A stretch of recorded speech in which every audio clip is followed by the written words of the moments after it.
Всем привет, друзья мои, мира вам и крепкого здоровья! Сегодня у меня бездрожжевое тесто, очень вкусный пирог на кефире с творогом. Пирог получается удивительно вкусным. Посмотрите, какая получается замечательная выпечка. Творога много, тесто удивительное. Ну посмотрите, какая получается вкуснятина и нежнятина. Пирог получается очень влажный, вкусный, сладкий. Обязательно приготовьте. Поехали. Друзья мои, начну готовить, а духовку уже включила на разогрев на 180 градусов. В глубокую миску выливаю 5 яиц, добавляю 2 грамма соли, 10 грамм ванильного сахара и 250 грамм сахарного песка. Можно делать это миксером, а я буду перемешивать венчиком до однородности. Размешивала секунд 20. Выливаю 300 мл кефира. Пусть он у вас постоит на столе минут 20. Он должен быть комнатной температуры. Все перемешаю, чтобы частично сахар растворился.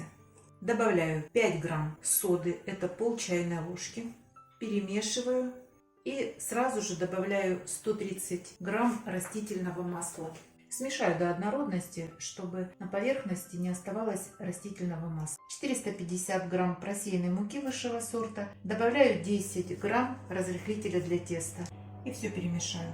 Часть муки высыплю в тесто и перемешаю до однородности. Сейчас нам надо разбить комочки. Все, как только перемешали и у нас исчезли комочки, добавляем оставшуюся муку и уже лопаточкой вымешиваю тесто.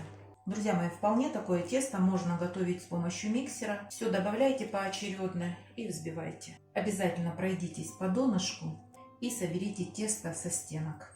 Все, вот такое тесто получается. Оставим в сторонку и сейчас займемся начинкой. Духовка у меня уже нагрелась. Займемся творогом. Здесь у меня 350 грамм творога. Я его сейчас слегка перетру вилочкой, чтобы убрать незначительную зернистость.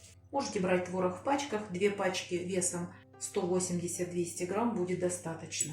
Добавляю цедру одного лимона, это абсолютно по желанию, и 70 грамм сахарного песка и перетру. Одно яйцо надо хорошо размешать и добавить к творогу. Сейчас буду вымешивать в течение 2 минут, чтобы творожная масса стала однородной. Друзья мои, творожную массу надо тщательно перемешать, чтобы все соединилось и сахар частично растворился. Я еще подготовила курагу, но это совсем не обязательно. Все, масса готова. Выпекать я буду в форме, она у меня 20 на 30 сантиметров. Лучше всего форму застелить пергаментом. Если нет пергамента, обязательно форму смажьте растительным или сливочным маслом. Выливаем тесто, разравниваю по всей поверхности. Отправляю в тесто курагу. Я ее промыла, обдала кипятком, обсушила бумажными полотенцами. А дальше набираю творожную массу и раскладываю. Слегка как будто утапливаю. Обязательно оставляйте расстояние для того, чтобы тесто в этих местах поднималось. Немножечко придавите творожную массу.